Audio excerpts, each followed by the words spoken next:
Le chef d'État français veut sanctionner financièrement et surtout très rapidement les familles si un de leurs enfants aurait participé aux émeutes. Question, est-ce qu'il faut voir ça comme du mépris pour les familles françaises ou au contraire, est-ce que la sanction est bien justifiée? N'oublions pas que dans les cités HLM, dans les quartiers populaires, il y a des parents qui se démènent et qui font et qui mettent tout ce qui est en leur pouvoir pour éduquer du mieux possible leurs enfants. Il y a des parents qui ont 2 tafs, voire 3 pour joindre les 2 bouts, se donner les moyens financiers et offrir la meilleure éducation possible à leurs enfants. Il y a aussi des familles monoparentales, donc un salaire pour nourrir toute une famille et qui frisent parfois à peine le SMIC. Donc, sanctionner les familles, les priver d'allocations, ça va creuser et approfondir le problème, la situation sociale de chacune de ces familles.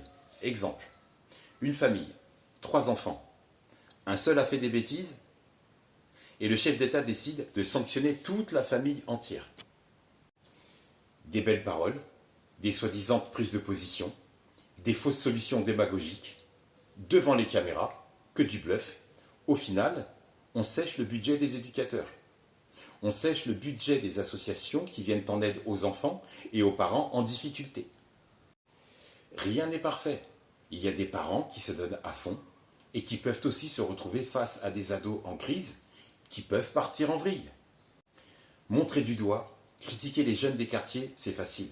Mais regardons du côté du gouvernement.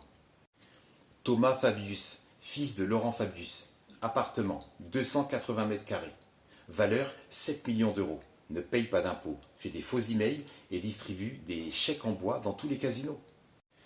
2018, le fils de l'ancien député maire écologiste de Bègles, conduite en état d'ivresse, en scooter, plusieurs plaintes de plusieurs policiers pour outrage et rébellion.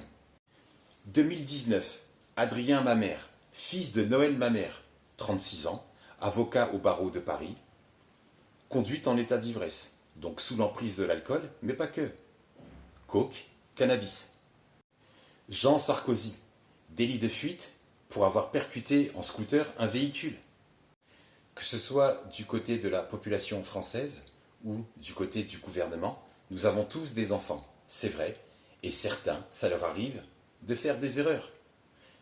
Pourquoi toujours taper du côté des petits portefeuilles? Pourquoi toujours taper dans le portefeuille de la population française et très rarement du côté du gouvernement? Que la paix soit avec toi.